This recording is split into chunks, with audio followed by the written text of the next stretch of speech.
Yeah, so the former Secretary of State Ruth Johnson, who's a colleague of mine in the state Senate, I'm the Senate Republican leader, and 21 others from the elections chair in the state House, who's the Speaker Pro Tem, Rochelle Schmidt.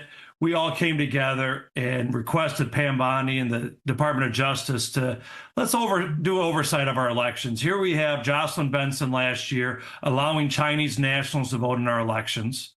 We have over 100% voter registration here in Michigan, and we have the Secretary of State running to be the next governor, and she's lost lawsuit after lawsuit after lawsuit over the last 7 years as she's been Secretary of State here in Michigan. She's ignoring subpoenas from the Michigan State House right now. She's ignored court orders in the past. She has a history of not following the law, and she needs to have somebody some oversight over her. And that's the reason why we sent the letter to Pam Bondi, the Attorney General, and that's the reason why we have to have this oversight. Yeah. Aric, there's another issue within this that's bugging me, and it is this pipeline that we are seeing from Secretary of State to gubernatorial candidacy. We saw this with Katie Hobbs in Arizona. What could possibly go wrong? The person who's overseeing and administering the elections actually running for the highest office in that state.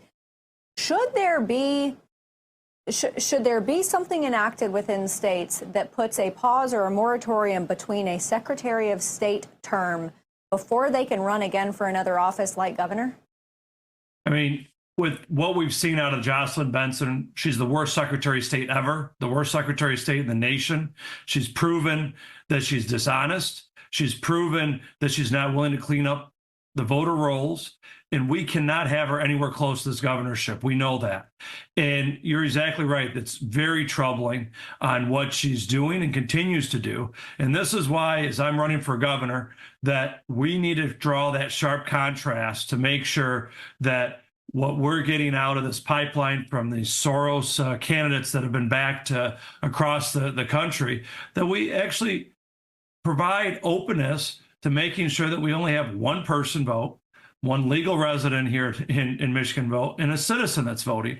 And fortunately, next year, we're working with a broad spectrum of coalitions here in Michigan to put on the ballot citizens-only voting. This is a ballot proposal. It's been very much well received by the grassroots, well received by the populace here in Michigan. That does three things for next year. One, only citizens can vote. Two, that we clean up the voter rolls, and that we also make sure that there's photo ID when you vote. Very common sense.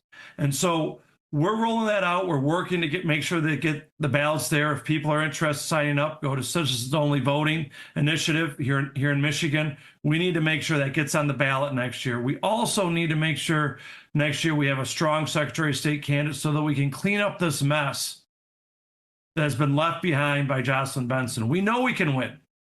President Trump showed that last year here in Michigan. We won back the state house. Only state in the nation to actually flip a chamber from Democrat to Republican was here in Michigan.